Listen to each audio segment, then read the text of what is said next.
high crotch, bring it back, single leg. Sweet. Let me teach you how to wrestle. Okay. Let me teach you how to wrestle.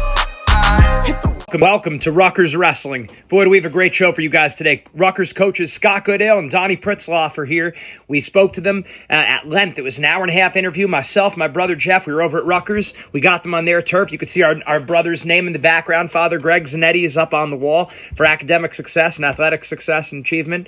We just had a great one. The coaches were talking about what they like more, strength or speed, mental toughness or confidence. We had a lightning round before, and then we just shot the breeze about some of their best wrestlers and some of their great success stories. The Anthony Ashnault story, the talked about Parati, Theobald, a lot of great guys throughout the years, back to the Winston days when Rutgers really started taking over as a great program, making that transition from top 60 in the country to now top 15 consistently year in and year out. It's a great episode. You don't want to miss it. Speaking of things you don't want to miss, if you have a kid under 12 years old, make sure he's doing our weekly Zoom call Monday night at 8:30. It's only $49 a month. They've been going really great. We know you'll get a lot out of it. So make sure you sign your kid up for our youth program.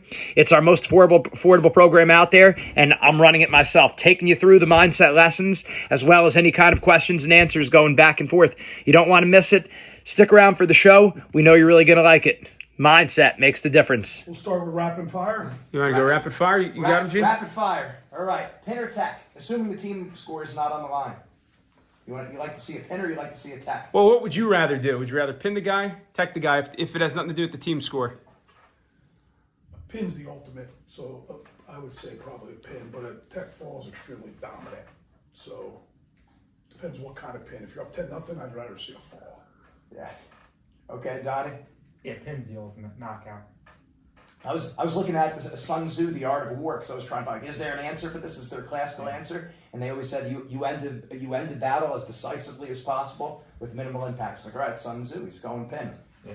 If he was a wrestler. I don't know what Genghis Khan would say. All right.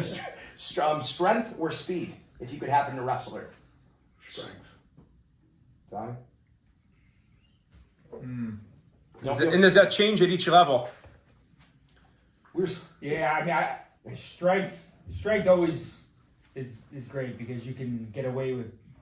I think you get away with more, especially when you're young. If you're talking about like youth wrestling or younger kids, when you're strong and one kid feels the strength of another kid, Yeah. then you kind of have the upper hand. Youth wrestling, strength.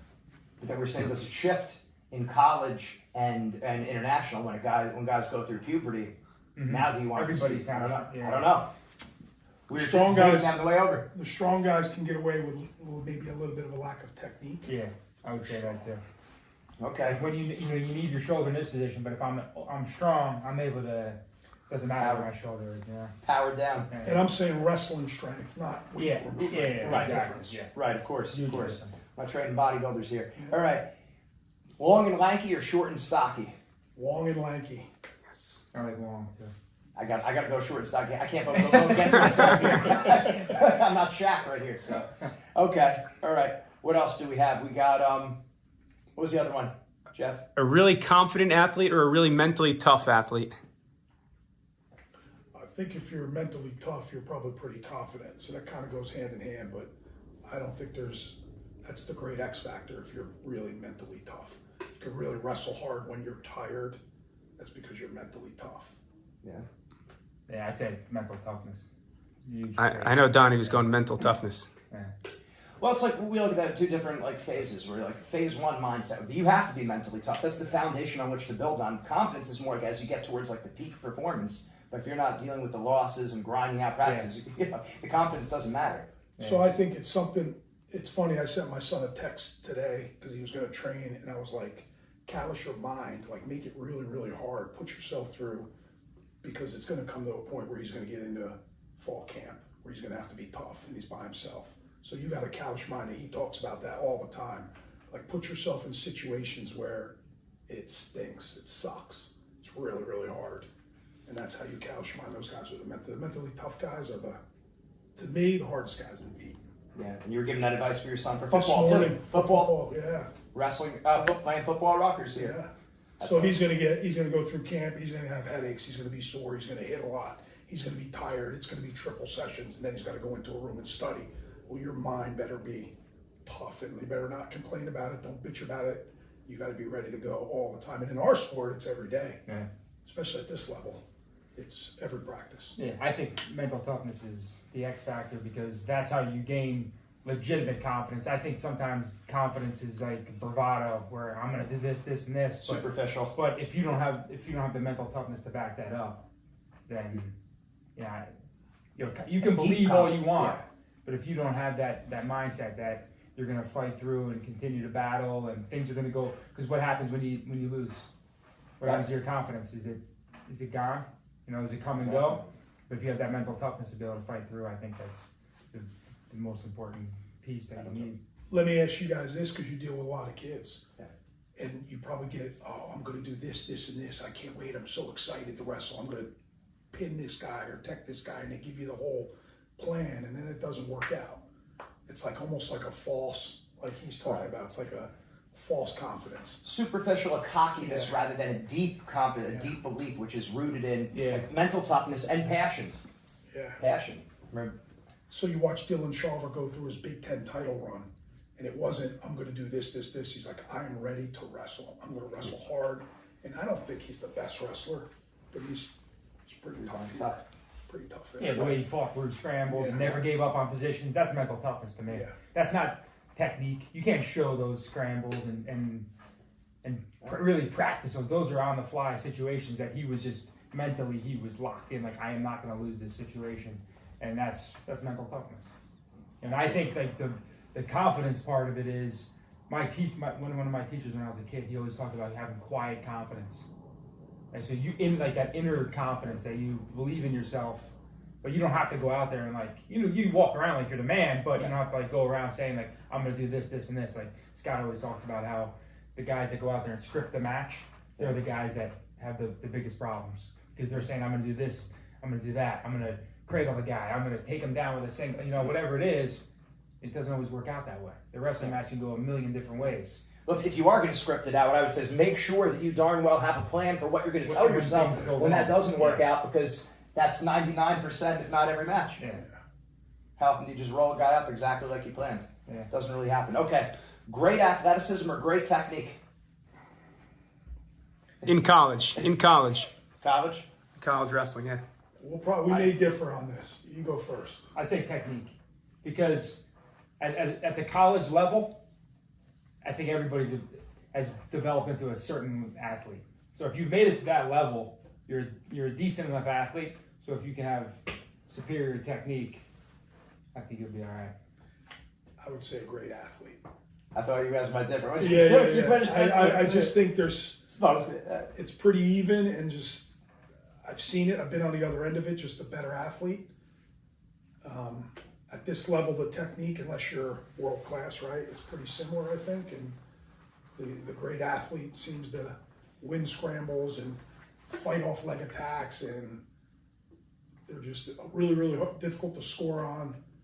So I just think a great athlete. Shaver is a good example of that, right? Yeah. I saw him this year. I didn't know him that well, and I saw him wrestle. I was like, this kid's explosive. He's going to do well. Yeah. I didn't predict he was going to tech the guy in the Big Ten finals. But I think athleticism, though, is really athletic. More important at the international level. As it goes up? Yeah. The higher the level. Because it's like you have everyone's working hard. Everyone's now been exposed to great coaching, or very, very good coaching. Who has the gift, the God-given gift, which is hard. And I feel like it's easier to take an athlete and turn them into any specific sport. It's hard to make a specific sport an athlete. Are the wrestlers, though, just doomed? Is it all just God-given giftedness, or is it also we could develop being an athlete through things like whatever, explosive training, rolls, gymnastics? At what point does it become more or less fixed? I think you either got it or you got it or you don't. If that makes sense, you know what I mean? You're not just gonna.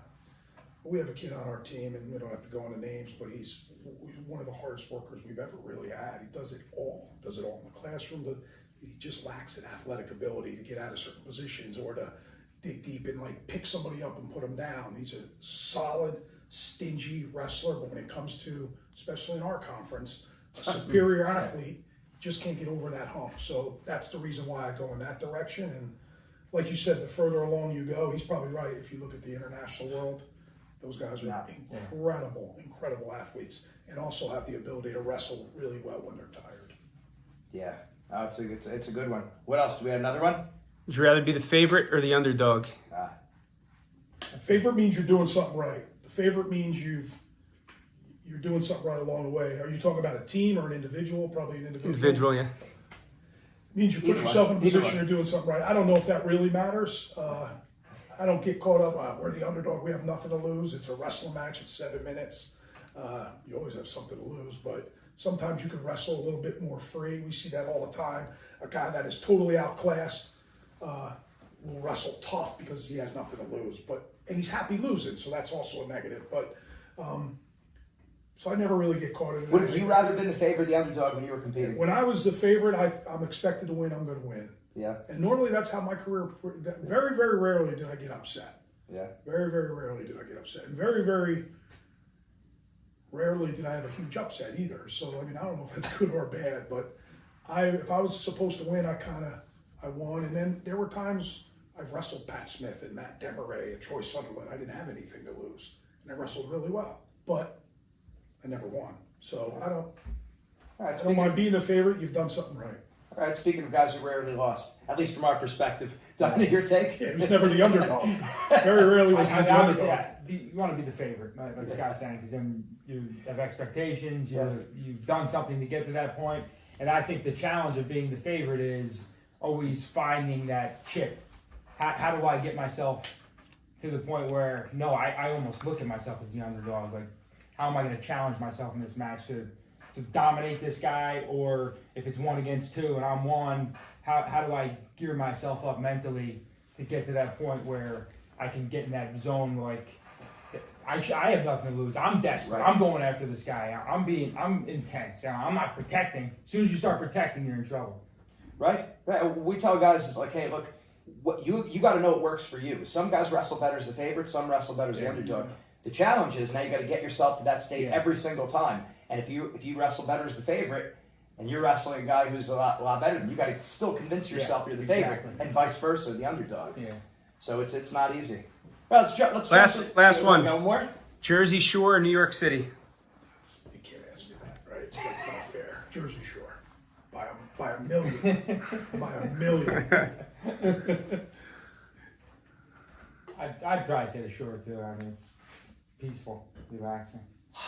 I mean, yes, that would be my sentimental pick, of course, growing up. And now I live right by the city, so now I'd be picking against myself again. But I love the Shore. Got a lot of love for the Shore in my heart. Especially this time of year. Well, yeah, we got an 80-degree day already, and it's only 10 o'clock in the morning, so it's a Shore day. But that's the beauty of New Jersey. You have both. That's right. So, and you can get the both in the same day.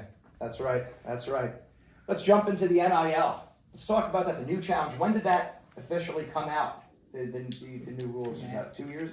Yeah, under certain rules, I think the intent of the rule or the intent of NIL was to have businesses put student athletes that were highly regarded or have done well on their platform, on their business to help them sell. And coaches weren't really involved in it, nor were they allowed to be involved in it. So I think the intent was a great thing. I mean, I think we all agree student athletes should get some type of stipend to help them out, especially in their 4 to 5 years in college. So it was a really, really good thing. And now what it's turned into is, I don't want to say pay for play because you technically can't do that, but that's what it's turned into. Where guys are getting a bag, so to speak, and are getting money to come to a certain university or certain, and it's just, this is what you're going to get. And I don't think you fault the student athlete. I think they're trying to put themselves in the best possible position, so when they're done with college, they leave with some type of money.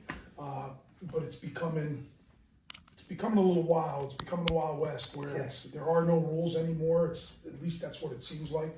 Of course, we deal with compliance quite a bit, and we're constantly asking questions. There's a lot of dialogue between us, our collective group, our compliance group, the Scarlet Knight Wrestling Club. There's a lot of dialogue when it goes into it. So, but kids have the opportunity to get paid, and I think for the most part, they're taking advantage of it. They're taking advantage of the rules in a good way, and they should. And it's up to the universities and the wrestling programs to kind of stay with it. And that's a whole nother pot of money you're worried about. When we first started long ago, it was your operating budget, right? And it was your club, your Scarlet Knight Wrestling Club, and now it's turned into the collective and Alston scholarships and your operating budget and your SKWC. We don't want to lose our club. So those are my initial thoughts when you bring up NIL, and I don't think it's going anywhere anytime soon. I do believe there needs to be rules put in place, but I know the NCAA is probably not going to, put those rules into place. So it's whether it's the university, the conferences, something needs to be done across the board where kind of evens the playing field, if that's even possible. Yeah, I think the floodgates are open now, and there's no turning back. And it's, like Scott said in the beginning, it was about trying to, like, you guys could promote your company by actually employing an athlete, right? Like that wasn't able, you weren't able to do that 3 years ago or 4 years ago. But now, they can use their name, image, likeness to, and it all started out being this simple thing that was going to help kids make money, and then now it's turned into, as coaches do, and anybody who's competitive, you turn that into somehow, trying to recruit guys that you normally maybe wouldn't get, or entice people to come to your school through transferring because you have a lot of money in your club, or a donor that wants to help out your program. So there's always unintended consequences, but I do think it's really a good thing for these kids to be able to make extra money, and some of them are making life-changing money. Right. Especially in the bigger sports. Right. Yeah. So it's you got to do things morally and ethically, but within the rules, you're still trying to win. Yeah. So you do have to think of ways to selfishly, how do I leverage this to make this work for the school? I mean, everyone has to do that. Yeah. What guardrails, like you spoke about before, what rules might, throwing ideas out, what would you think that might be good to put in place? And well, I think it's going to come a point where, and I truly believe this is the way it's going, in at least all of our meetings, where every kid has the ability to be on a full scholarship. I think that's where it's going, where the university picks that up for every wrestler, every field hockey player, every lacrosse player, right? And then you got to make sure football and basketball are bringing in that type of money. We're fortunate. We're in the Big Ten, right? The Big Ten, the SEC, you think about football, CBS Sports, ABC Sports, that TV contract is a huge revenue getter for us. So we'll probably be in a good spot, but still, the university's going to have to give athletics a certain amount of money. We'll have to divvy it up between men's and women's. So I think that's where it's going. I believe that would be good. And I think just to go back to what we were talking about, the biggest, and I think we've done a pretty good job of it, is you have to make sure with this NIL you're protecting your team. And to bring somebody in on a whole heck of a lot of money could ruin the culture of your team. Why is this guy getting this? So I think Donny and Joe and Mitch and even myself have talked a lot about making sure we're taking care of our guys where it's fair, right? Where guys who have been successful and have had some accolades, they deserve a certain piece of the pie. So there's that expectation for other guys. Yeah, if you do this, this, and that, you're part of it. But just to bring a guy in, that's why now we'll get into the portal, I'm sure. You see guys going into the portal. Yeah. And why are they going into portals? Yeah. Maybe where they're at, maybe that part of it, the NIL part of it, isn't fair. You're just bringing a guy in for a year for a big lump sum. That could sometimes ruin the culture, and I'm sure you. Yeah, I think just going off of that, where you're bringing in a transfer and paying him through the NIL is just difficult for the whole dynamic of the team. One, he's replacing one of your guys that's been there probably 2-3 years. Bringing in, I think it's even more dangerous when you bring in recruits, young kids that never even wore a Rutgers singlet yet, and then you're paying them through NIL, and then what happens to the guys that are already accomplished on your team? Like, how do they feel about that? And are they bitter? And so, because that's still it's an individual sport, but it's still a team sport. There's a culture in the room. There's still a culture, so you're trying to manage all that is difficult. And I think conversations with the team, them talking to them about certain guys that we may or Scott and I were just talking about this downstairs. Some guys that we've thought about bringing in, and guys on the team coming to us and saying, I don't know if that's a good idea, or this could ruin the culture, this could change this. It's the movie Miracle. That. Yeah. They're going to bring the guy in, the hockey player in, they're like, hey, we're family. Yeah. Yeah, you see that in practice. Yeah. So and for us, that's always a good thing when we have good lines of communication with our own guys, and they understand what kind of culture we've already built and what we're continuing to try to build. So the NIL is difficult for sure, especially I think even it's more difficult with the young guys coming in because now there's expectations for these recruits coming in. Yeah. They're thinking every time you go into their house and sit down with them that I'm going to get an offer here. I'm not just getting it. The scholarship is one thing. That's great. But I'm going to get another however many $1,000s on top of that. So that becomes dangerous because now you're giving money out to kids that haven't even been in your locker room, haven't been in your wrestling room with your team. You know, they've probably been on visits or whatever. Yeah, and We've lost recruits because of that. sure. And Yeah. that's kind of our approach. Well, you should go and take that money. Yeah. You know? Now the Jersey fan will be like, how could you not get that? Well, there's reasons for it. Yep. We're not going to pay for someone who's never really put a single on. Right. When they get here and earn it, then we'll Yeah. have those discussions. And I think that's fair. You think they'll ever like salary cap it, or are we going pure capitalism? No, I Untempered capital. kind of what I talked about earlier, where every kid is honest, but that's not going to stop it. The quarterback's still going to get the $13 million from the University of Alabama. I'm just making those numbers up, but Notre Dame, hopefully. but you know what I'm saying? I still think the big, you know, and if the national champ wants to get more on top of it, there's always going to be major donors out there that want national champions and they want to see your program win. They're going to pay for it because they have the means to do it. So I don't think that will ever end. But I do think it'll be a lot less from maybe, I don't want to say the lesser value guys, I should say the lesser accomplished guys, because I think everybody on your roster, as we know, we carry 34 guys, not every one of them is going to wrestle. Right. But they're going to have the ability to be on the scholarship. Right. So I think that's Yeah, I think the pro football model is probably the best for parity. People love that because the teams are more competitive with each other, and then baseball is on the other end. You know, so you know it's hard to say which way it should go. Right now, it's the baseball model. Yeah. You know, where certain programs just have so much money, and they can offer big time dollars to different guys. You know, so if the NCAA came in and said Rutgers wrestling was allotted $5 million a year to pay their athletes. You know, that's including your scholarship and on top of that. But I just don't think that they would ever be at this point. I don't think they can limit it because there might be a guy at a certain school that says, I have $10 million that I want to give. 5 isn't enough. So how do you limit that? You in the NCAA right now, I don't think they're really fighting too hard to limit as much as, I mean, they're hanging on.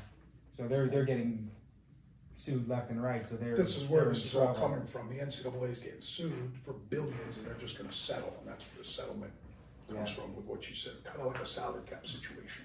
It's just hard for the team because, of course, there's the family and the culture. Mm-hmm. And on the other hand, coaches' jobs are on the line. A lot of times it's like we got to win, and if you have an opportunity to get a ringer, you got to bring him in. It's nothing personal. It's a business. So I think then the kids and the parents also have to start approaching it a little bit as a business, which is good and bad. Good preparation for the real world, bad because it's happening a little bit at a younger age when they're still developing and learning. That's one thing I worry about that too, because going into college, you know, your parents are handing you off to us as coaches, right? And Develop them as strong young men who know nothing about the world. Yeah, there's supposed to be an education piece, right? It's supposed to be, you know, you're going to grow up here, right? You're going to build relationships with the coaches. When it becomes so transactional, that's a problem. Yeah. You know, like I would like to think we have very good relationships with our guys on our team. We've seen it. And we do, and the guys that have graduated and gone on, and we've helped them get off on their careers. And now it's just it turns into a little bit of you know, you're my employee almost, you know, and that's not, I don't know if that's healthy. That's not what college athletics was supposed to be, but it's definitely moving in that direction. Yeah, it's like, and you know, on one hand, it's nice. They want to be two things. They want to be educated, but they also want to be paid. Mm-hmm. So it's more and more moving towards that. So yeah, it's crazy. And then guys transferring schools a lot more frequently, like you're saying, at the portal. It's like it's rough. I mean, for us, it wasn't as common. I transferred from when I was my transfer process. It was not a common thing. Mm-hmm. So it's, you know, you see it more and more of that. Yeah. Yeah, and you don't even have to sit a year anymore. You can transfer as many times as you want. So that's different, right? Yeah. So guys are going in that portal a lot.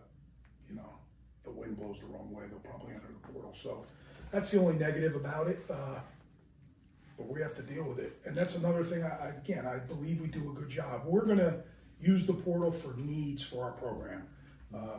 For example, Yara. We just didn't believe our heavyweights were ready yet to wrestle in this conference. So that was a really big need. But we brought 33, we wouldn't bring 25 and 33, I'm just using those two as an example, because we have guys and we're loyal to those guys. And it's our job to develop those guys. So for us, it becomes a need base. We wanted to redshirt Joey Oliveri last year. That was part of the deal. So we went out and used the portal to get a 141 pounder that we thought was ready. Yeah. So that's kind of how there's a lot of 97 pounders in the portal. We're not going to get a 97 pounder because we have one. Right. And we're loyal to that guy.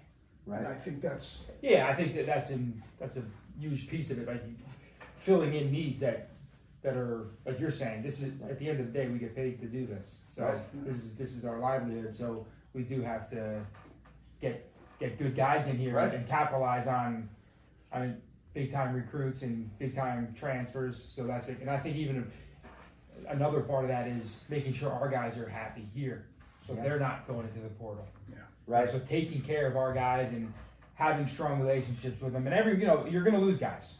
Right. You are. But trying to keep your team together and keeping them in the loop and understanding what you're doing, because otherwise, if they don't, like Scott said, if the wind blows the wrong way, sometimes these guys are gone. And you still have to be hard on them. You have to be able to coach hard. Yeah. You have to be able to discipline these guys and get after them and make sure they're prepared for wrestling, obviously, but then later in life as well. So they know there's a discipline factor that goes into your life.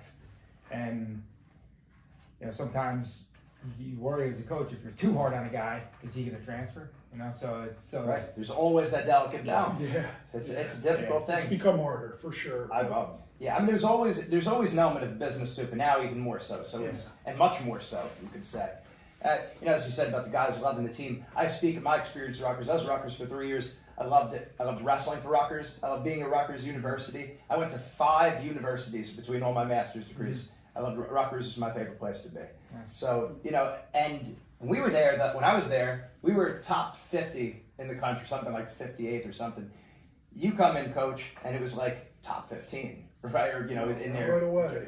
Not right away, but started jumping in. So that was a big thing when you came in, taking the program to the next level. And then Donny came in, pouring gasoline on the fire. Talk about that transition, because when I was here, we did have guys that were dedicated, but obviously it wasn't a highly competitive program compared to the other schools. Yeah, so we, Coach Leonardis, as you mentioned, Coach Leonardis, myself came in, John, I think it was 2008, and for years. We were in the IWA at the time, so for years, we won a lot of dual meets and just didn't have great success at the national tournament. And then it kind of all changed, right? Anthony Perotti kind of broke through. That was the big story. We finally got an All-American. That's right. So all those years, you end up finally, you get one guy. And then I think right after that national tournament, you're feeling good because you have one All-American. There's a lot taken off your back, right? Monkeys off your back, so to speak. So then I remember sitting at a Little League baseball game, and I called Donny, thinking there was no way, you were at Michigan at the time, no way he would ever leave Michigan. But we have an All-American, I'll call anybody. This was a cold call, right? Yeah. Sitting in center field watching my son, I think he was 12 at the time. We had a really good 12-year-old team. But anyway. Fun sport, kind of boring though. So so I'm in the outfield and made that call, and it wasn't no. It wasn't no. It was like, we talked for a while, and then it was getting him on a visit. We recruited him. It was a recruiting visit with donors and everybody and administration. Went to Steakhouse 85, the whole 9. So as it went on, I'm like, wow, there's an opportunity. And I'm going ahead a little bit. Probably, we'll get into Anthony Ashnault, I'm sure, a huge part to really getting over the hump because we were in a recruiting battle for Anthony, both Michigan and Rutgers and Donny and I. So, but everything changed when we got Anthony, of course, and then it really got pretty important when we got Donny, because now the stigma of myself and Leonardis being high school coaches starting to fade away. We finally have somebody who's 2-time national champ, one of the best coaches in the world on our team. So you can never use that anymore, because that was happening all the time, right? If you go to Rutgers, you'll be good, but you never really get over the hump. They're high school coaches, and we had to deal with that.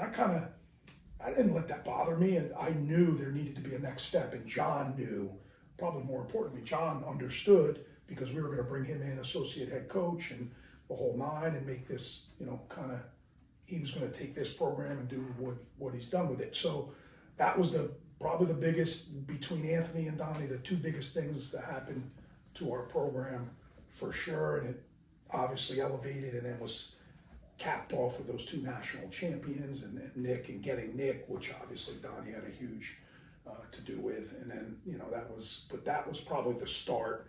Ashnault followed by Pritzlaff, really in back-to-back years so I guess that was 2014 and 15. It was right after our brother Greg had graduated, because Yes. he was bummed when he heard Donny came over. Not because now he was happy Donny was here, but bummed that he wasn't here for when Greg was back in college. But if Greg could go back, he would probably tell you that this is what we were missing, right? Yeah. We won a lot. We did everything a lot, but there's a whole nother, and we had really good assistant coaches that were young. Right. Really good assistant coaches that could teach technique and were at great programs. We had Cooperman, we had Molinaro, we had Becker, we had Turner. We had a lot of coaches that were really, really good. But this was the X factor, and I think all of our guys, even your brother, would go back and say, yeah, if I would have had, Scotty Winston talks about it all the time, I wish I would have had Donny, because we were just starting out with Scotty. And Donny recruited Scotty to Wisconsin, and Scotty probably would have went to Wisconsin if I didn't get this job. So, well, that was a big one too, because he was number one and number two number recruit two in the country. recruit in the country, yeah. Right after Quentin Wright, or was it, or something? No, it was Welsh, it was right? Welsh, yeah. It was Scotty chasing with Jason Welsh. And Andrew Howe was pretty close, probably 4 or 5. Ended up going with Donny to Wisconsin, and you see the. But that was a big one when Winston came here, when you came in. Yes. That was a big thing. Yeah. Donny, talk about where were you? Do you remember where you were when Coach Goodale was sitting in behind center field fence? Where Yeah, I were was in you? my house. Talk about that conversation from your perspective. What did you think was going on? Where were you mentally?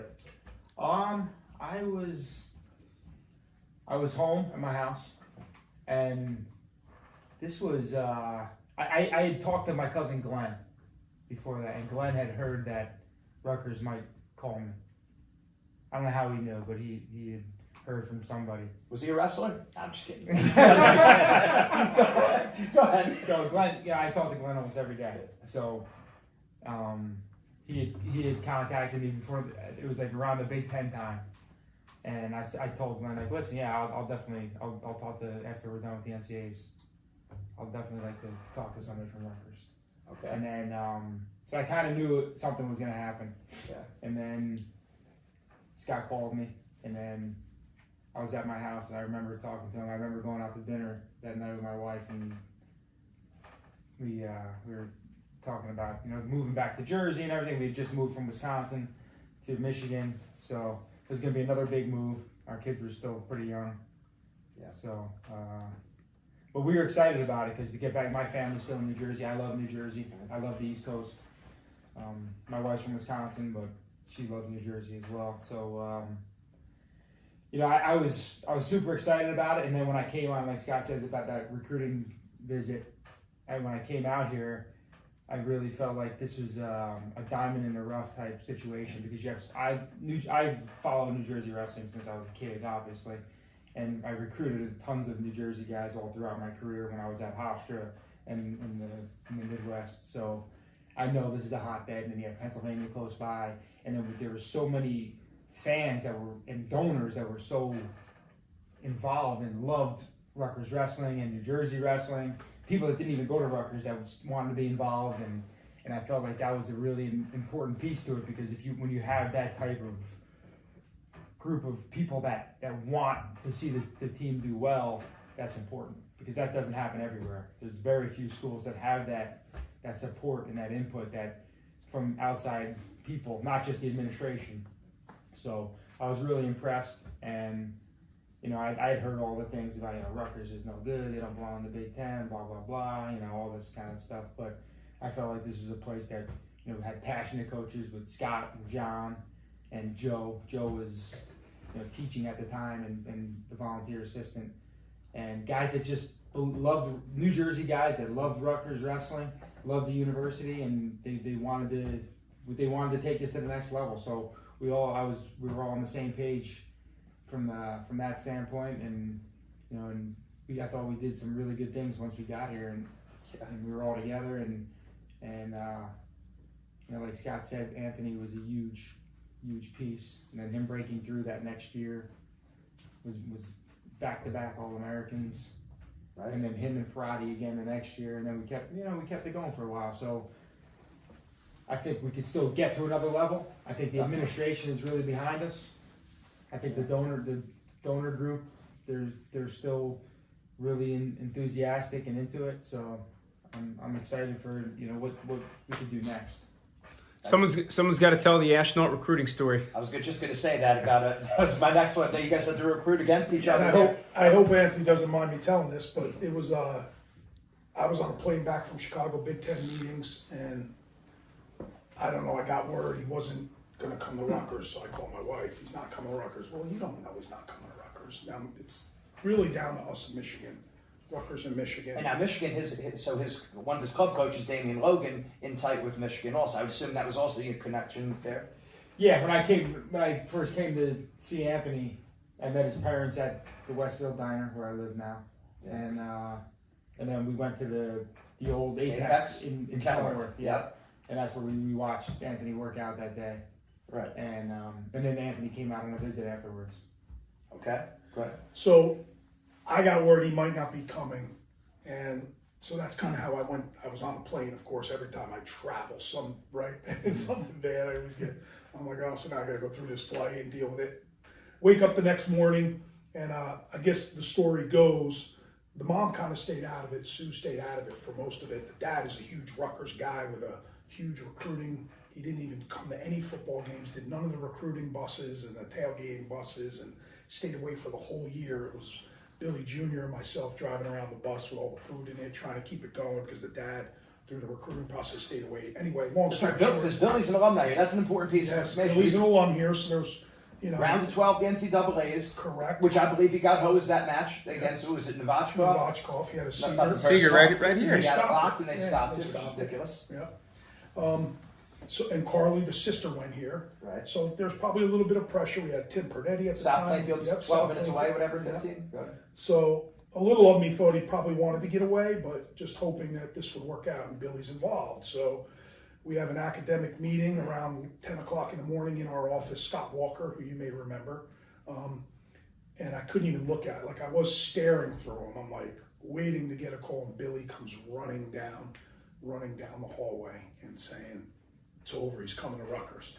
So to go back to the night before, well, how did this happen? The mom put a lineup of Rutgers and a lineup of Michigan. She stayed out of it, but that night she kind of got involved. Slid it under his door, and we weren't far off.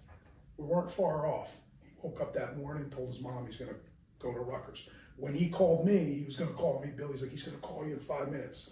Obviously, the academic meeting ended because we were all kind of sellers. Pretty big day. Yeah. And he wasn't overly happy.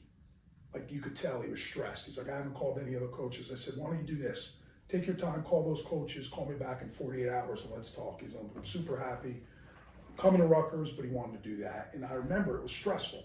It was like really, really stressful. And then sure enough, a year later, we get Donny. So they ended up being together anyway. Because you know Anthony's super, super competitive.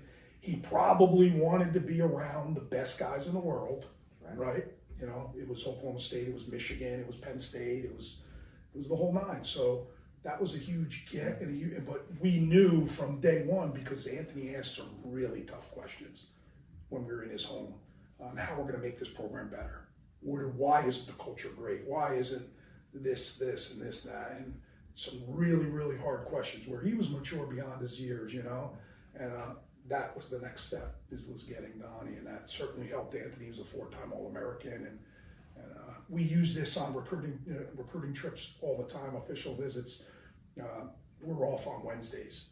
We could have Iowa Friday night, we're off on Wednesday. So Anthony's off day was totally different than Suriano's off day. So Anthony spent a lot of time one-on-one training with Donny on his off day, like on his Wednesday.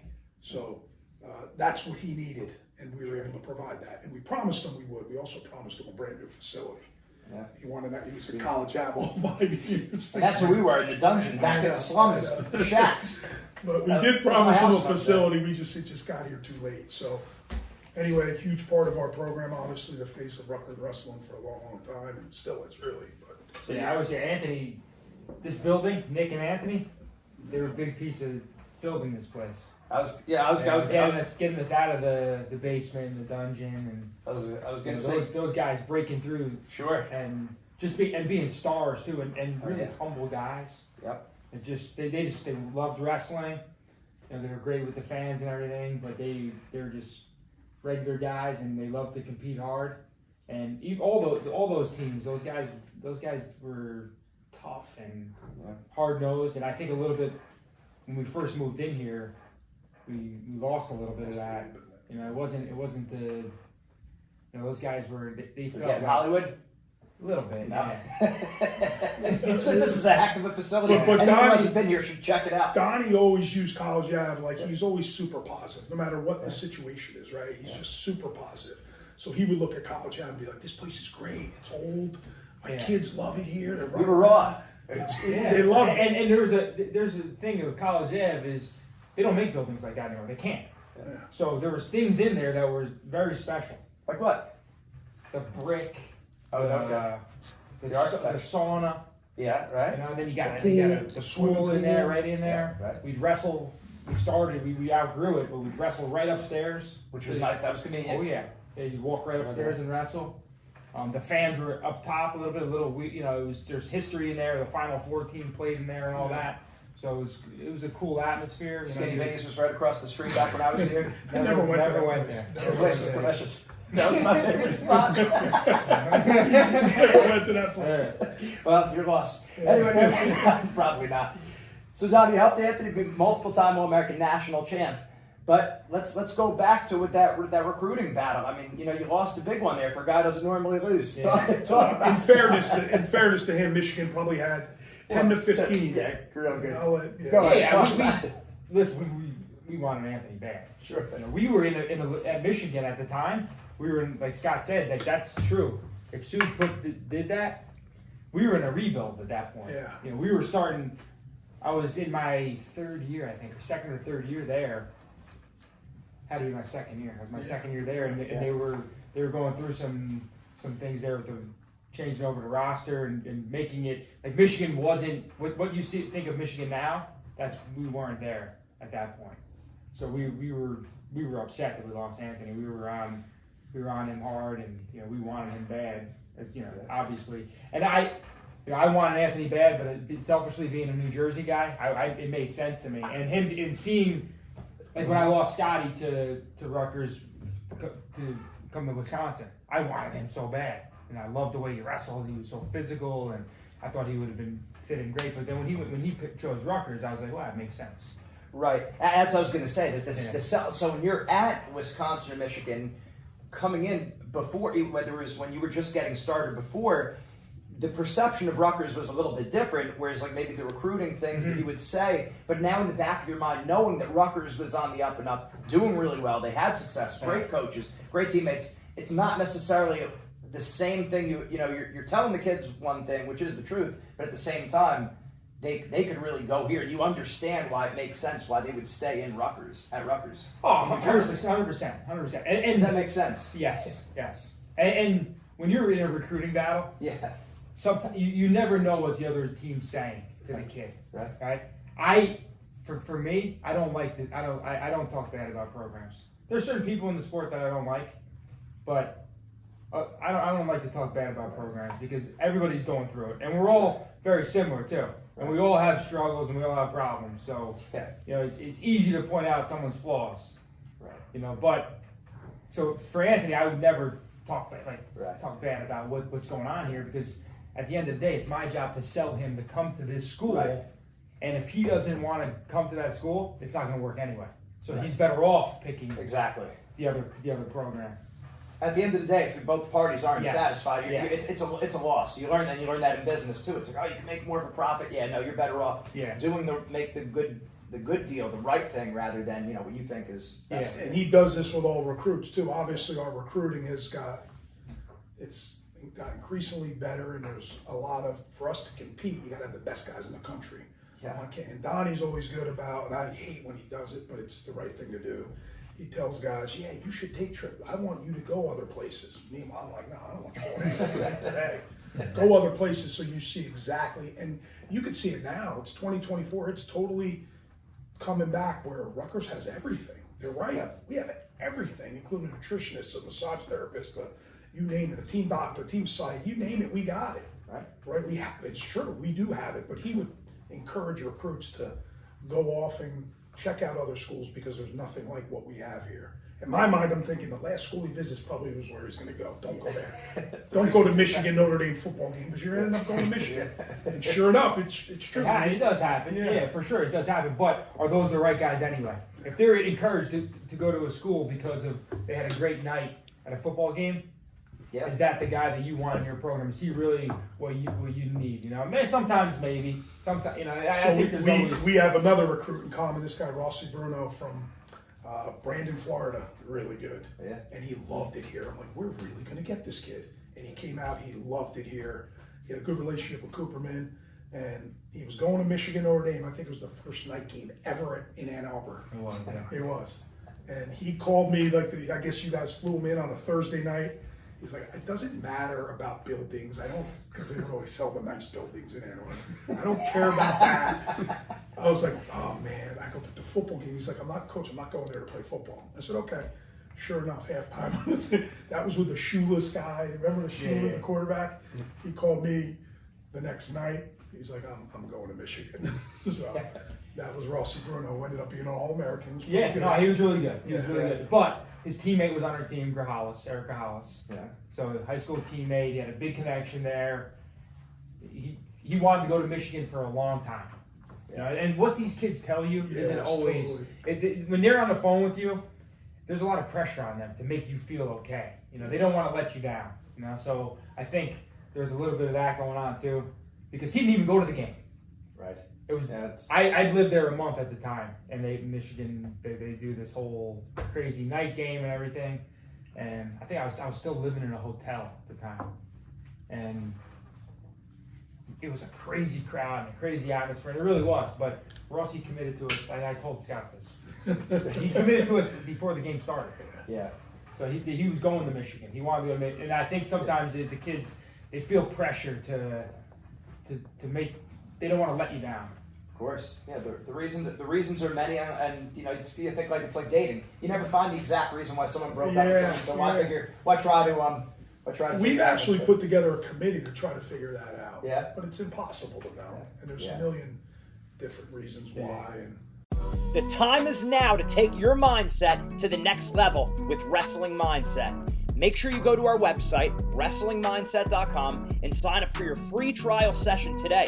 Don't wait any longer. You want the mental edge right now. When you sign up for the free trial session, you're also going to get a copy of our free ebook, Building the Predator Mindset. This book has helped thousands of people build confidence, relax under pressure, get motivated, and build mental toughness in wrestling, school, and life.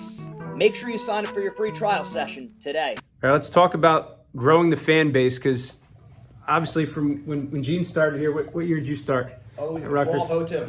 Fall of 02 to 2024. Obviously the fan base has grown immensely, and it's got to go beyond winning, right? It's definitely beyond winning. It's not just a wrestling match now. Like on a Friday night, it's somewhere to be. You know, it's a spectacle here. Talk about that. It's kind of turned into an event, which has been great. But it started when we first started. That was part of my 5-point plan that I made up over on a napkin over a couple bottles of wine. My wife was all about the fan base and fan atmosphere and wrestled in front of big crowds. In our first 2008, January 4th, we wrestled in front of 22 people.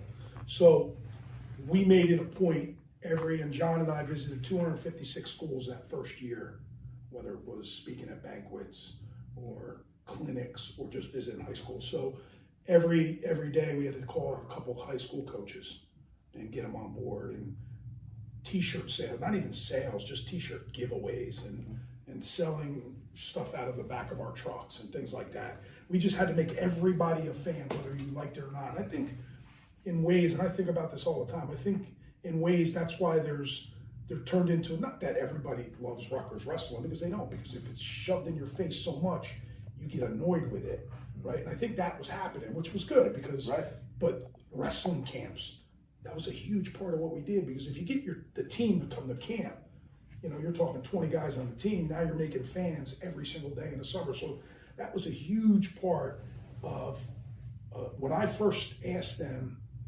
to do season tickets, they thought I was crazy. And I'm like, we have to start selling season tickets. There's got to be a value to coming to a match. You can't be sitting outside College Ave and you get a free TV.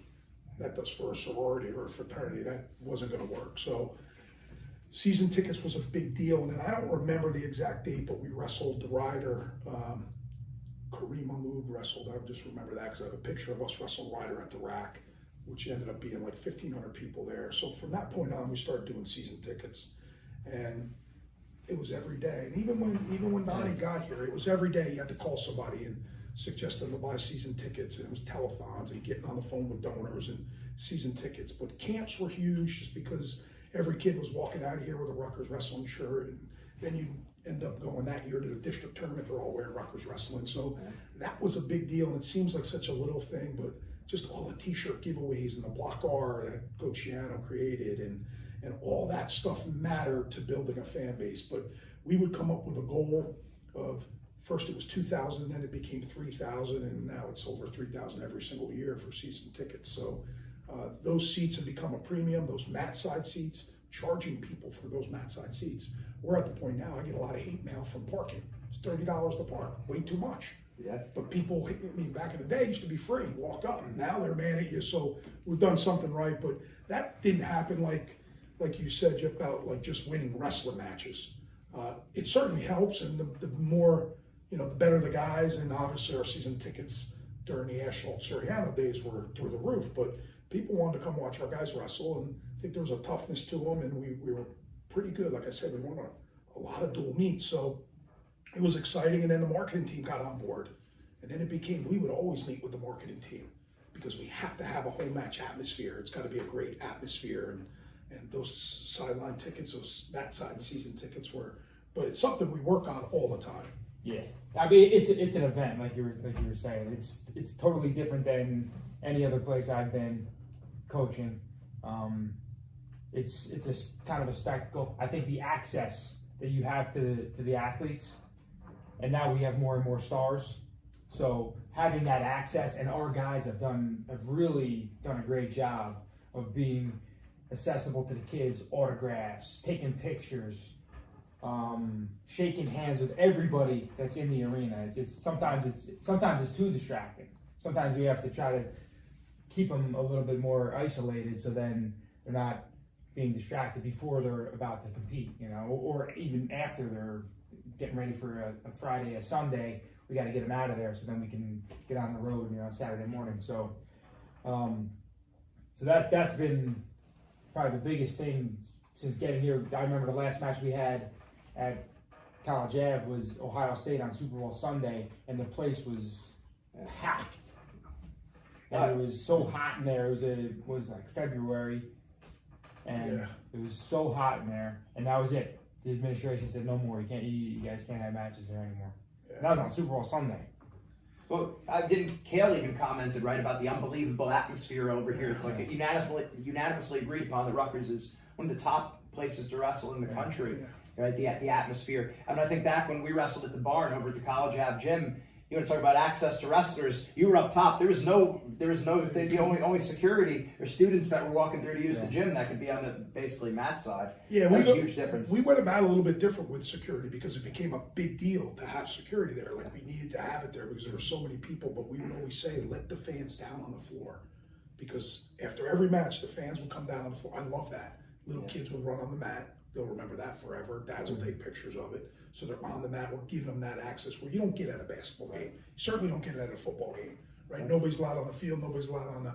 So we've always allowed that to the point where I would never really talk to the team after a win or a loss, which is kind of weird, right? Yeah, practice the next day. Yeah, he would always say we should probably talk to the team after a win or a loss. Yeah.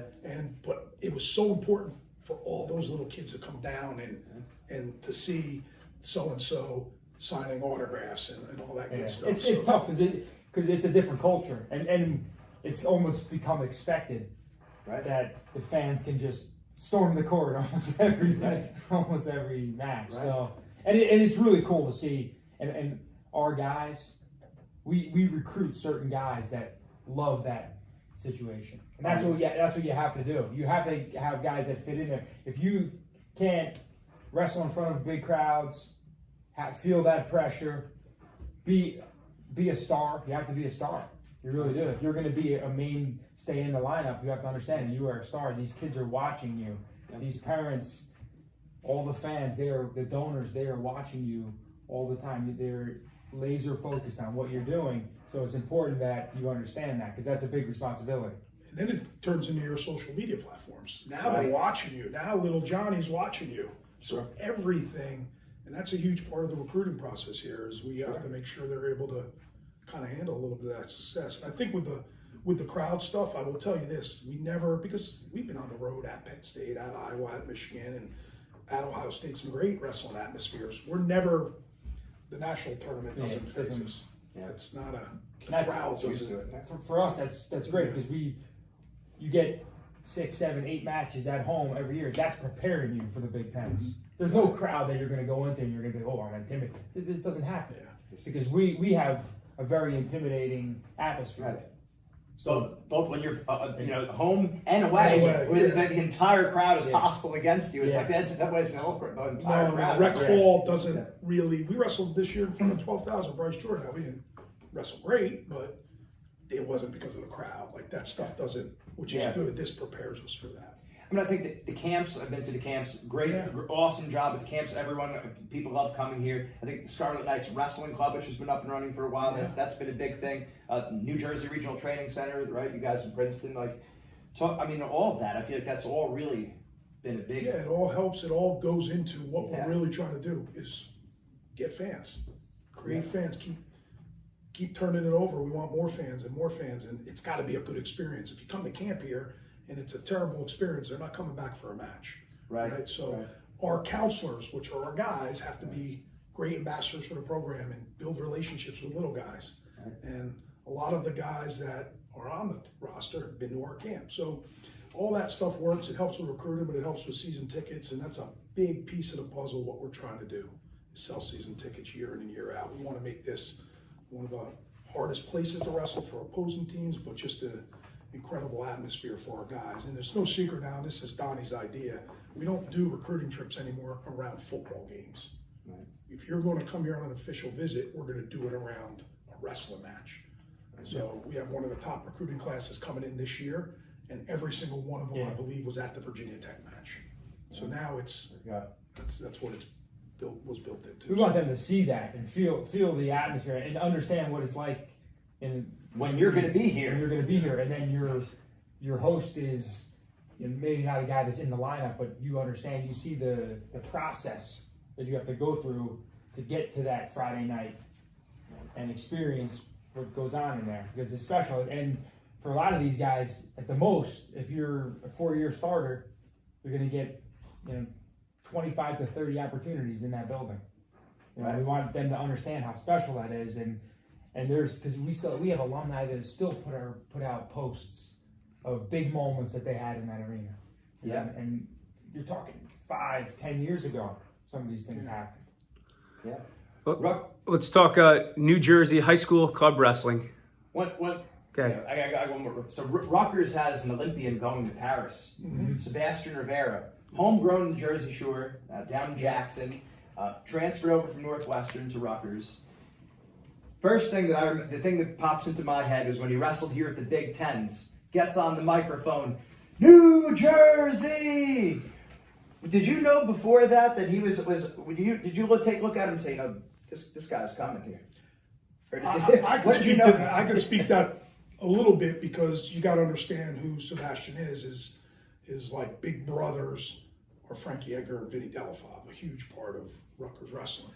So there was always talk, when he was done, when he graduates Northwestern, he could have another year, and then it turned into 2 years, but that's a whole other story. He could have another year. It wasn't he was coming to Rutgers, but he's a showman. So when he did say that, I remember I think I bumped Pollard and was like, oh my God. He does love New Jersey. Like, that was perfect, right? But the myth is you already knew. No, we had no idea. And it wasn't even done after that. He still had to graduate Northwestern, and he liked Northwestern. So, we didn't know at that point. But, he's an Olympian for sure, and Donnie's his training partner and his workout partner and his coach, and along with Coach Buxton, who's traveled the world. We're very, very fortunate to have Jeff and Donnie who don't mind making those trips. So, yeah, that's a big deal. It's a big deal for our program. It's a big deal for Seb. He works really, really hard. So we're excited for our summer training that's going to take place. It's already started, obviously, and then his preparation for Paris, which is obviously has a lot to do with it. Yeah, and this guy's not just an Olympian. This guy's a contender. Silver in the Worlds last year, and he's come back, so he could wrestle. He's proved he could wrestle and beat some of the best guys in the whole world. I mean, we spoke with Buxton. He said that was the only match that he ever got emotional. That he really got emotional. Did he say something to that effect? Yeah, he was celebrating after the match. That he normally didn't do. We hit a couple leg laces, right? He hit 2 or 3 leg laces late in the match. Yeah, to win, right? Yep. The buzzer, basically. What has his preparation been like, and how do you feel like he's going to? What does he need to do to win? Well, to win, I mean, he has to be himself. He has to be himself. He's already proven that he doesn't have to do anything spectacular. If he's himself, he can win. He's that good. So I think his preparation's been great. He's healthy. He's strong. He's down in Puerto Rico right now. They're doing a week of media and physicals and pictures and all sorts of things like that. He's really focused and prepared. He's training right now we have a great team of guys in there. We bring in people from all over the world to come and train with him. And then Jeff's eyes on him constantly.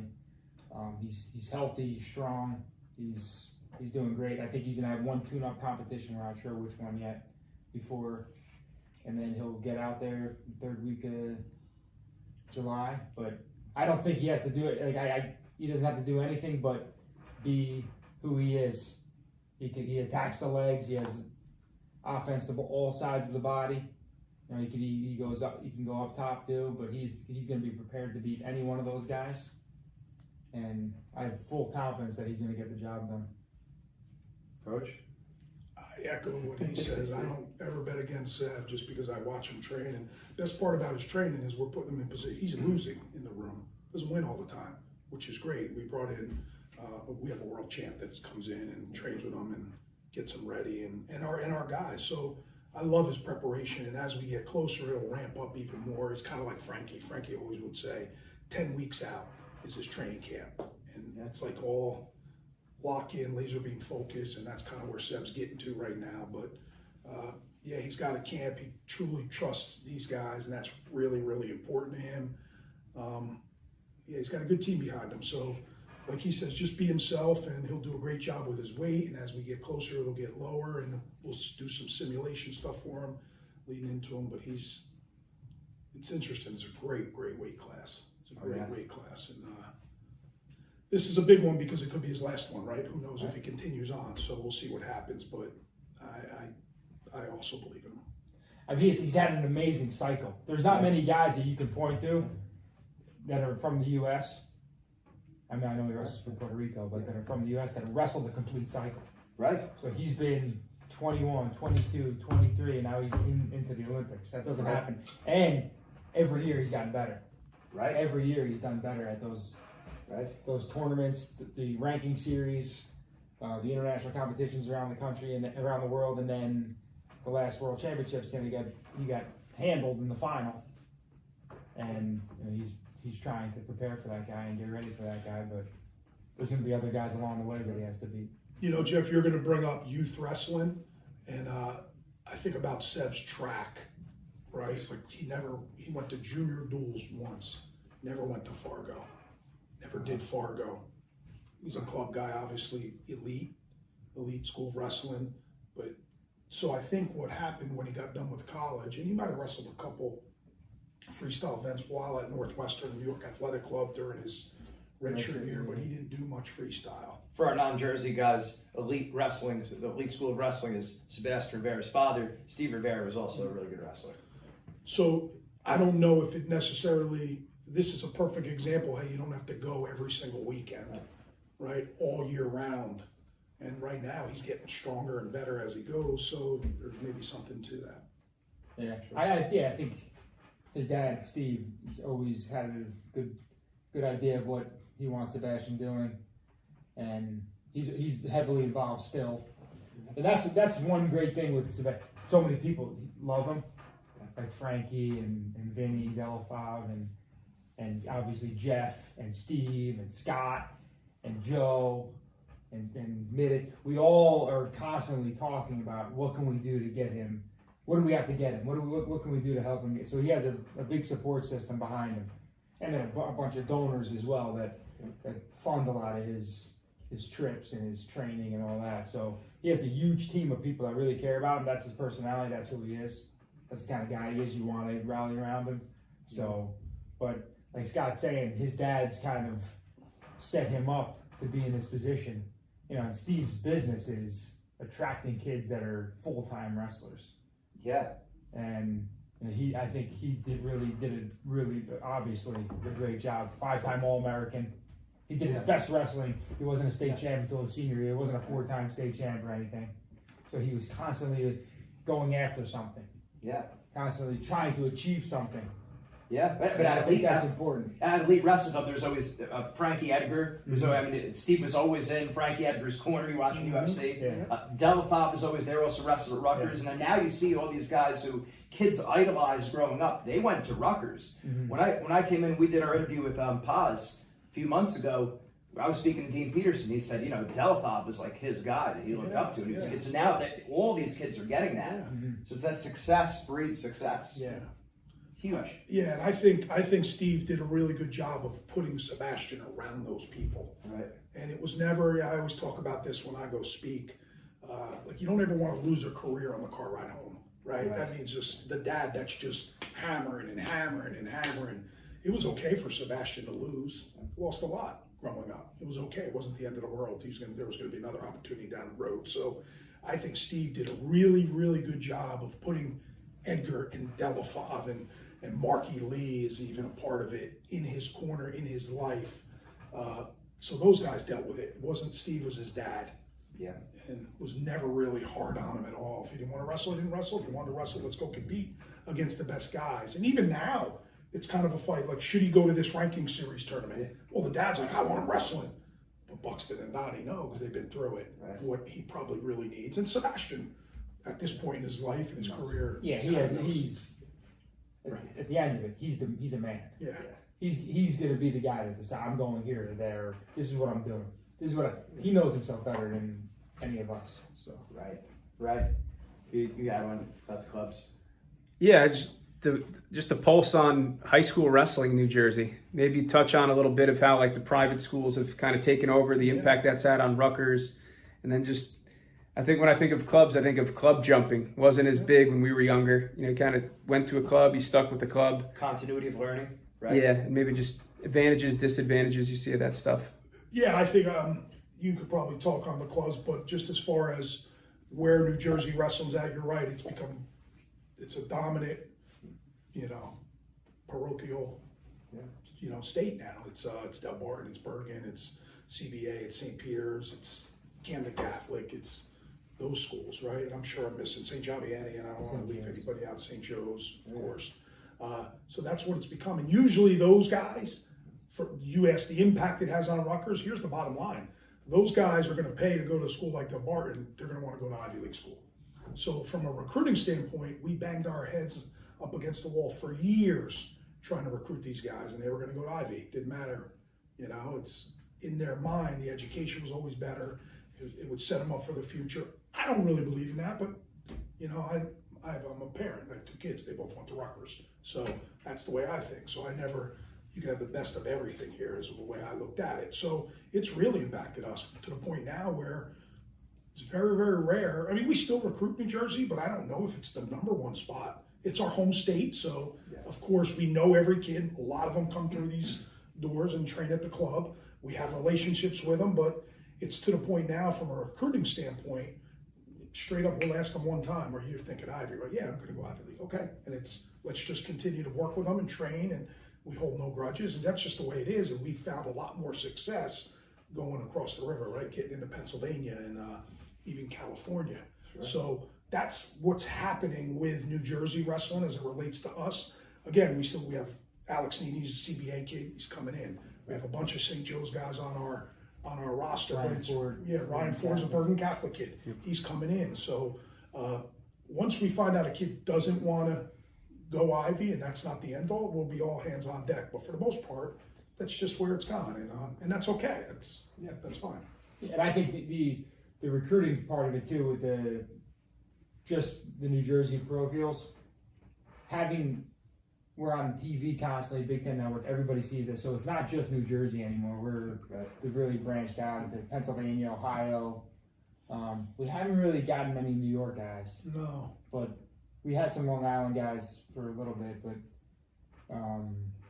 California's been somewhere we've done. And it has nothing to do with the relationships, because I have an incredible relationship with Coach Stoll, and when Coach Bell was at Bergen, and even up in St. Joe. So it has nothing to do with that.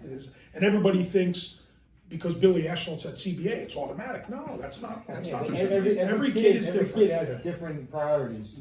Yep. Yeah. So, and I think it all happens in cycles too.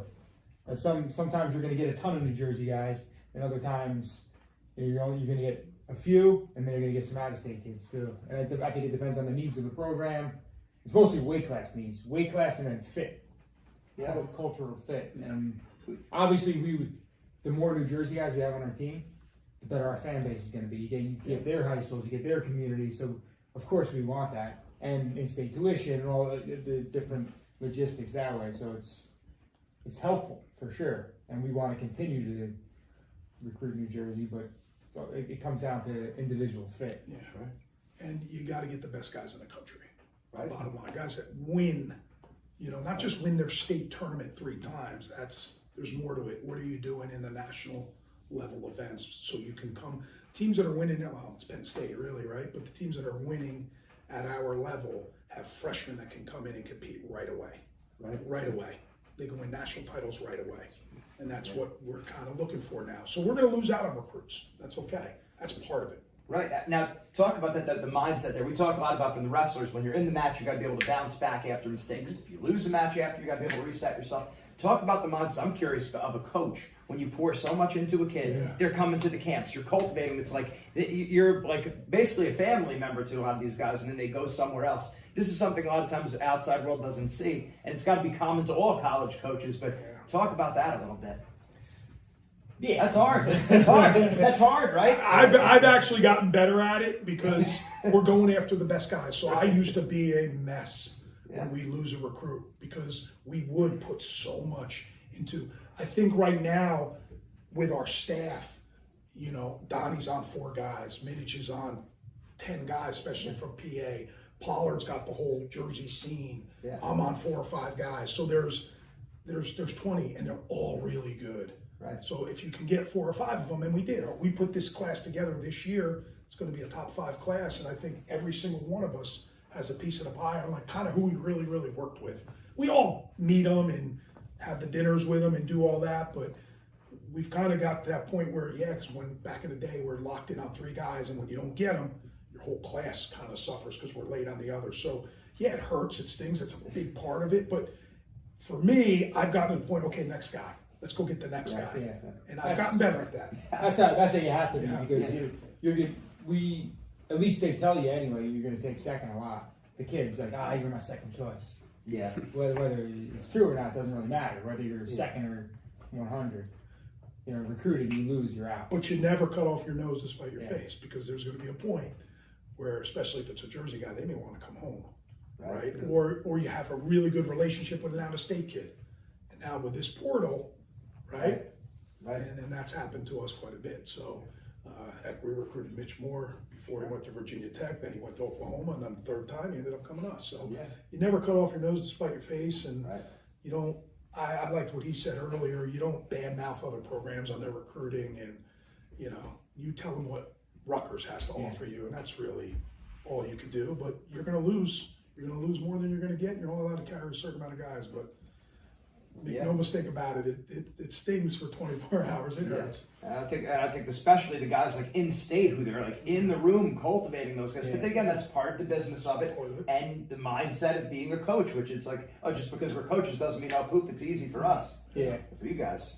Yeah, I think, like I said before too, is if someone chooses a different school, that's probably For the best. they have At to least do that. right now. Yeah, At least so right for now, them, it's probably for them the right best. now. That's it. It could be great. It could be terrible. But for in their mind, they chose that school for their reason, and nothing I can say or do is gonna at that point is gonna change their minds. And I shouldn't do that.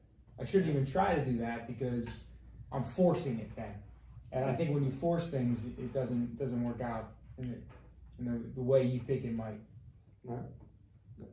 What are the common mental struggles you see for college wrestlers? Is it confidence? Is it is it getting them to believe that they could be the national champ or to be an All-American? Is it relaxing under pressure? Is it the mental toughness piece? What are some things you guys see? I think the biggest thing is getting them to understand relaxing before they're competing,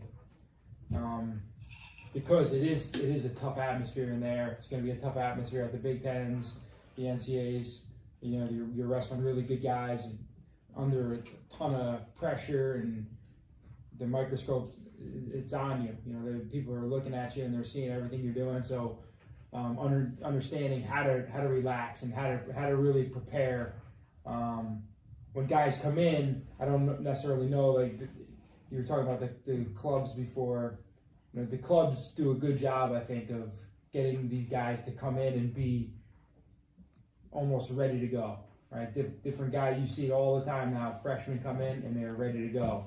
But then understanding that you are going to lose. In high school, maybe you never lost. Maybe you dominated your whole state and everything. So there's going to be, at a certain level, you are going to be really challenged. And then understanding how to deal with those challenges once you have some hiccups along the way. I think that's probably one of the biggest things too, because sometimes guys don't necessarily react properly when they have adversity, and going through all the hard training in the beginning and understanding what it's really going to take to be successful at this level. So it's constant mental work and talking to him about understanding how tough of a grind it is.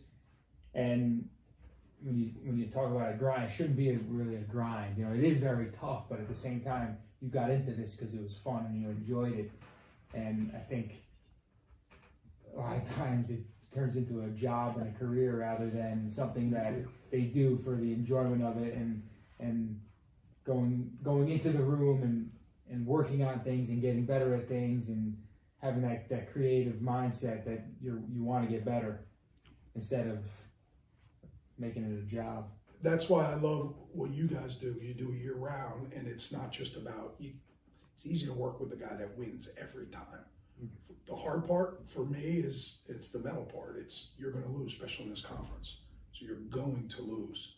And how do we get them to bounce back? And that's where it goes back to that mental toughness, right? Like I think about Shawver, probably had the best end of the year for our program, but he lost late January, early February to Minnesota in a match you should never lose. So how do we bounce back? So then you got to come back on Sunday and do it all over again. Right. So that's really the hardest part. I think of Greg Bolsack. Lost a stretch. Lost in a stretch where it was like 1, 2, and the light at the end of the tunnel is the Big Ten tournament, national tournament, and we were able to, it's part of it.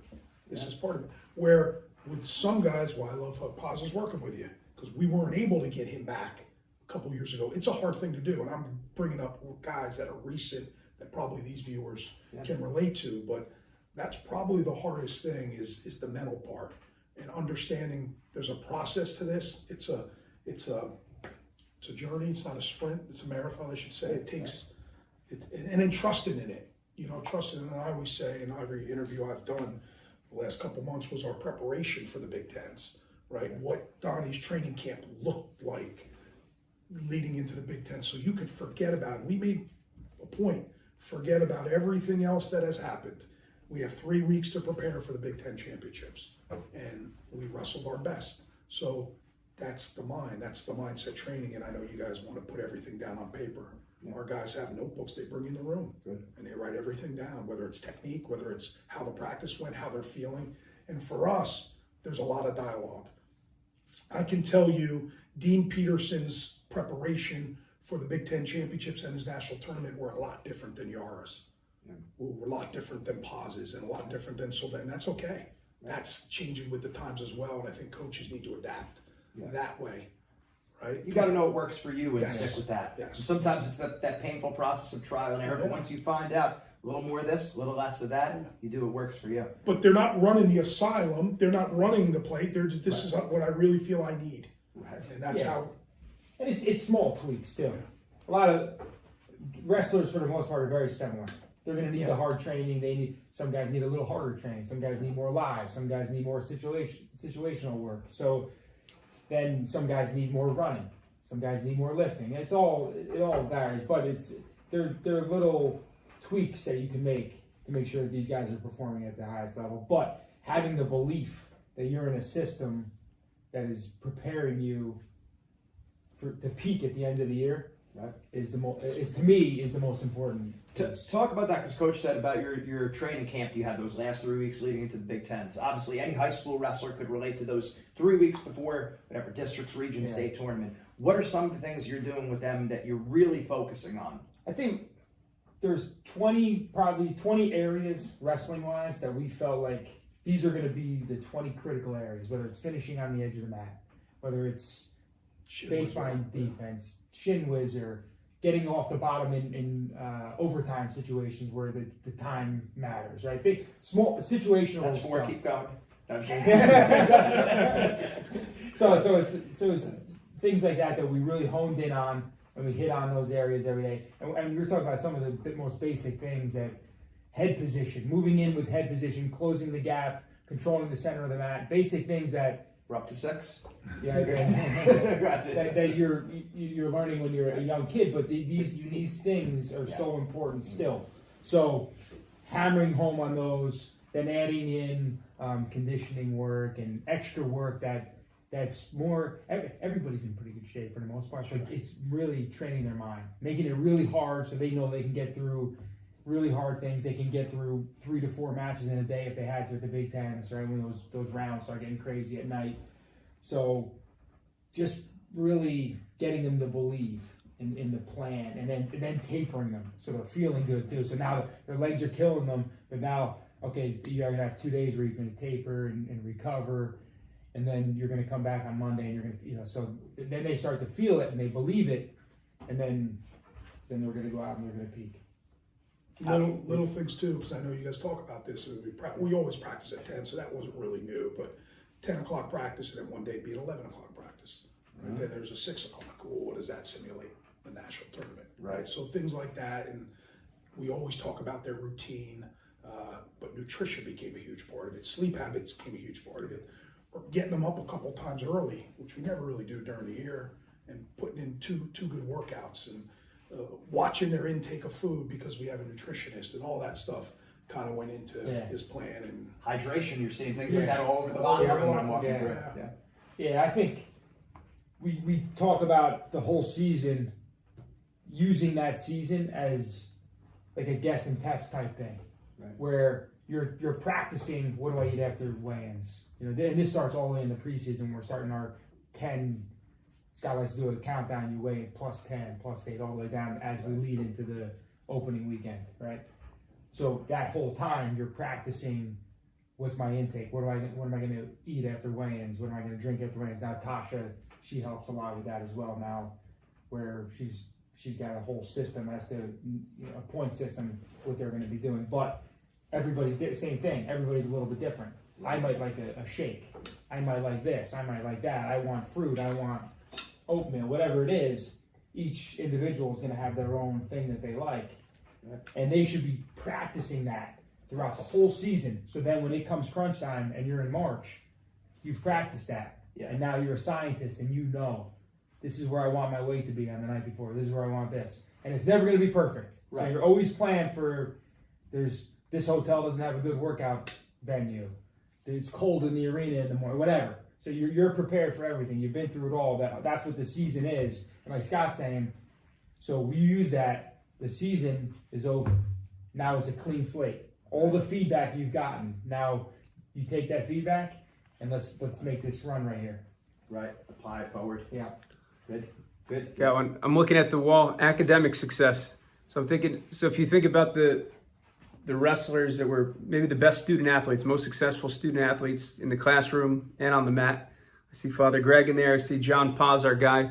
What are some of the things that you think those guys have in common? Some of the common attributes? Those are, for the most part, those are guys that always end up winning. When they don't come across your desk from an academic standpoint, it's very easy to go hand in hand. The guys that are struggling, you look at all those guys up there. Ashnault, Suriano, They're all up Bolsack, there. Those are Joe all Holman, Americans. Rivera. The guys that struggle in the classroom, and you constantly have to be worrying about that, you can't focus on your training. So it's part of the big three, and then you add, of course, social life. So very, very, not all the time, but very, very rarely do you cut one of the big three and you're successful and you're on the board as an All-American or an academic All-American. So you got to be able to do it. You got to be well-rounded and have all your ducks in a row all year round, not just, September to March. It's got to be all year round, and our most successful guys are the ones that are academic All-Americans, and they're also spend the most time in this facility. They're watching film. The guys that have won are always around here. So that's the secret. You want to win, spend time here, do your schoolwork, be great socially, do something in the community. John Paz has embraced kids. Jordan Pagano embraced kids. Kenny Theobald embraced kids there. And John, I think one day is going to be a Big Ten Medal of Honor winner, but they've all won that award. So they're doing stuff in the community, keep themselves busy. They're in here all the time. It goes hand in hand. Do all three of them, you're going to do really, really well in this sport. I truly believe that. Awesome. And then not many coaches can say they coached a priest. Our brother, Father Greg. So add the fourth to that, the spiritual, right there. So what was your experience with Greg coming? Because obviously he wasn't one of the highly touted recruits coming into Rutgers. Great question. People would always say, why are you going to go to Rutgers? They got Winston, they got Rinaldi, they got all the guys coming out of high school that were all around his weight. He took second in the state tournament. Yeah. He was really good too. Everybody would ask us though, why would you take Greg? Yeah. And sure enough, 4 years he was in the starting lineup. I think he qualified. Yeah. All 4 years? Twice. Twice. Yeah. He won 6 tournaments. Just before you guys were in the Big Ten, of course, but it was still. He won a lot. And if we could go back, or if we could say, if I can go back and do what we're doing now, to that group, those guys would have won at a high level. I'm talking All-Americans. But we were just starting out too. So, but man, that group was so cool. They were so great to be around. We loved it. They were so tough, and we could do things training-wise. Man, there's so many stories. Rinaldi, Meldy, Langle, a bunch of guys. The late Jesse Boyden, right? Yeah, Scotty. Man, they were a good group. And then Ashnault came in a little bit later. Parati was super young. Delafoff came in. Yeah. Sean Dedine, DJ Russo, all those guys were. We would do some crazy stuff. So, but it made them really, really tough. We won a lot. We just didn't have the success at the national tournament, even though we bring 8 to 9 guys. So it was fun. It was. Here's the one thing nobody knows. Greg got really nervous. I would always do this 10 in to go, like we're getting ready for practice. Get out of the locker room, That would get him nervous. Yeah, I'm like, your brothers are mindset training. Like they are mindset. And because we were just starting. We were just starting. But I'm thinking to myself, how does that get you nervous? And Rinaldi would always have to go to the bathroom right before practice. Yeah. You have to go to the bathroom. They're roommates. And I'm like, I don't get it. Why every single practice and right before every match you'd have to go to the bathroom?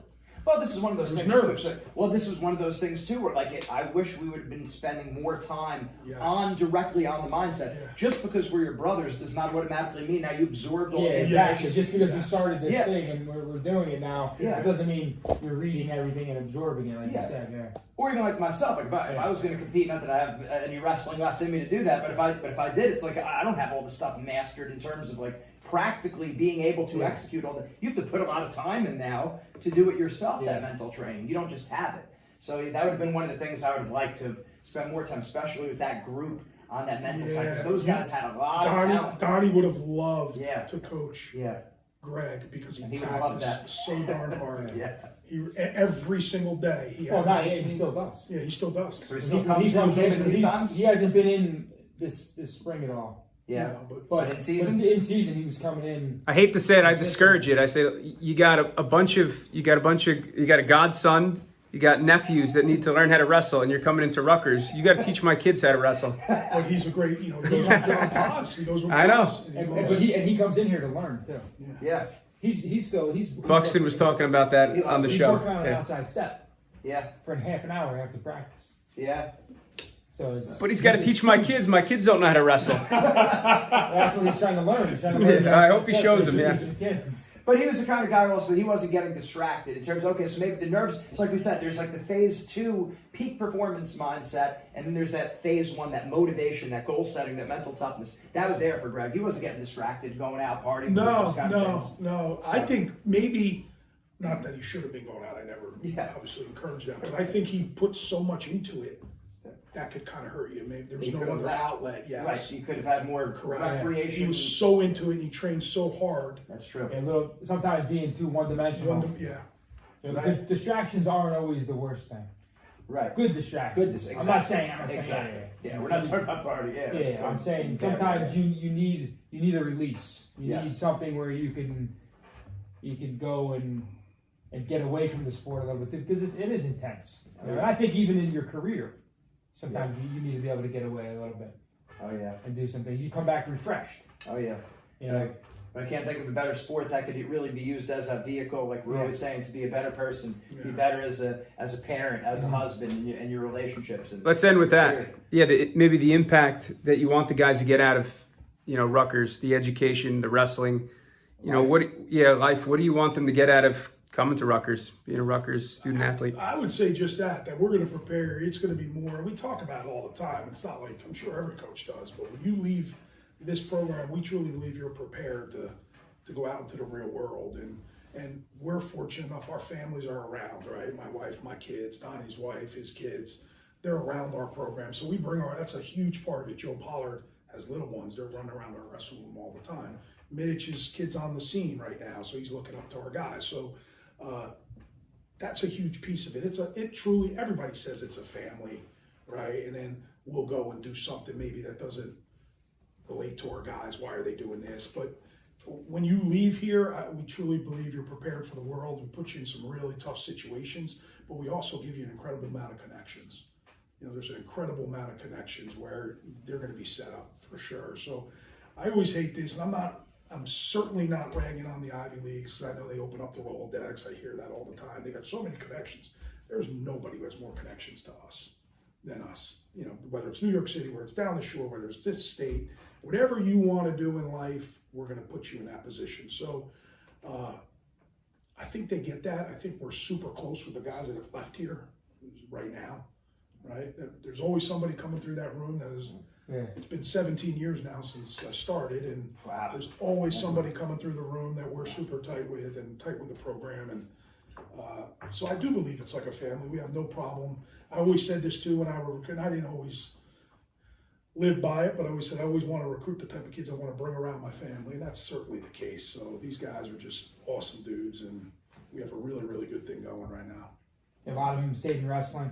Yeah. You go down we were down in New Jersey States this year, luckily, because we only get to do it every leap year. But and you see all the guys that we coached that now they're coaching, whether they're volunteer coaches or actual assistant coaches or club coaches.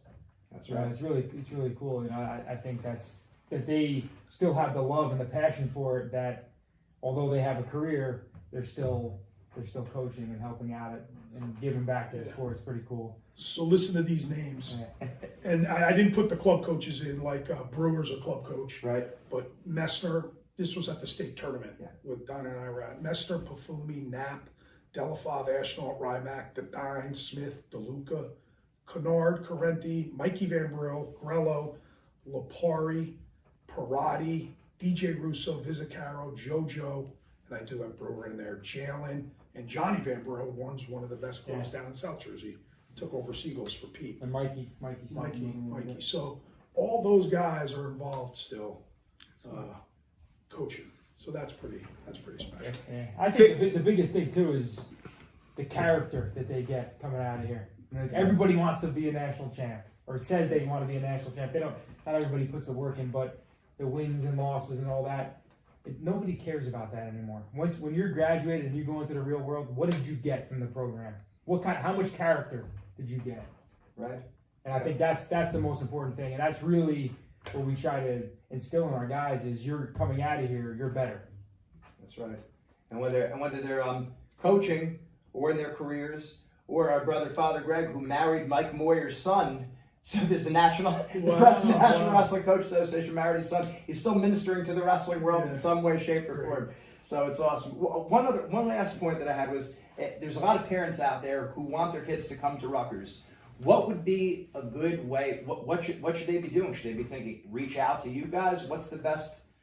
They might not know the protocol of how it's done. Yeah, I mean that's obviously a start. My suggestion would be is to be around the program, is to come to these open rooms on the weekends where we're training, or come to camp and put yourself out there and get in front of the coaches. That's the best way to do it. I mean, we recruit right out of that room. And then probably the most important thing is to be visible on the national stage. You know, you got to go to some of those. And I'm a huge 3-sport guy. I was a 3-sport guy or a 2-sport guy. I love that. Keep doing that, but you gotta. There's times you have to put into the craft, especially to wrestle here now. Yeah. Right? You're gonna have to win at a national level. It's just. So they got to get to some national tournaments. Yeah, you have to be able to compete at a national level. And there's so many opportunities to do it. It's not just Super 32 or Fargo anymore. Right. There's so many events. But I think that's, for us, that's, and it's come to the point now where I've gotten so many relationships. I have so many friends, and they're all, hey, my son wants to just go to Rutgers. Just will you take him? And it's to the point now, you can't. You're only allowed to carry so many. You can't do that. You got to be able to win, and of course, character and all that stuff matters. But put yourself out there. Get around us. Get into the club, and let us see you train and work out. And then when we do go to clubs, you gotta be able. You gotta want to train. Yeah, we've gone to wrestling clubs to see kids, and they don't want no part of drilling or live, or maybe they just want to go live, or like that is a huge spot right there when the coaches come in. They're watching everything. Yeah, that's a showcase. Because we're competing 16 dates out of the year. Everything else is training, hard training. Right. So we want to see that you love training. Right. You love to train. You love to develop. You have a love for the sport. You're not burnt. I think Scott brings up a good point. Only focusing on wrestling sometimes can be a hindrance.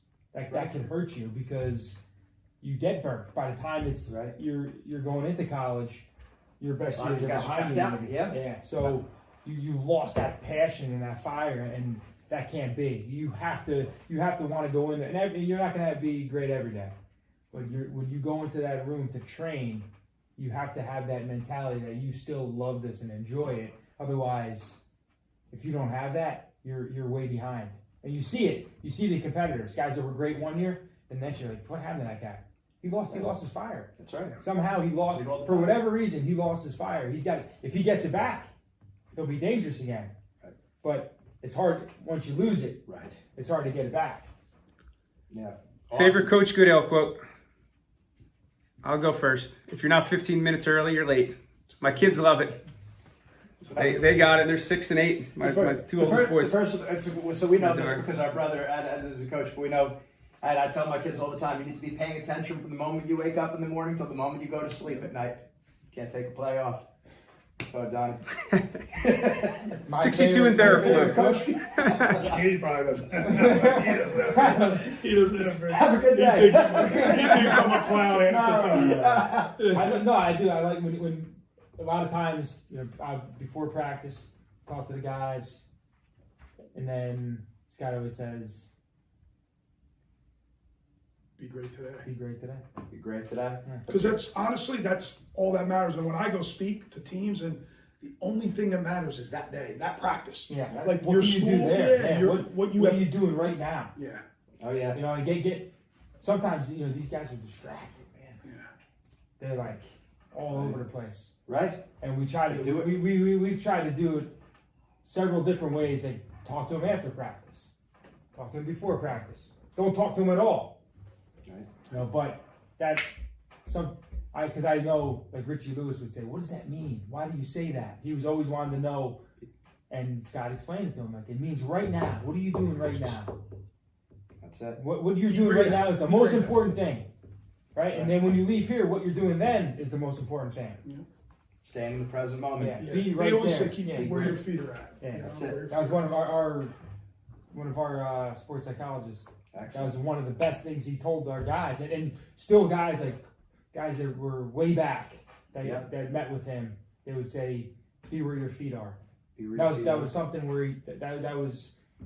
I don't know if he read it somewhere or whatever, but he would always talk about that because now you're in the moment, and that's in anything. That's when you're with your kids at home.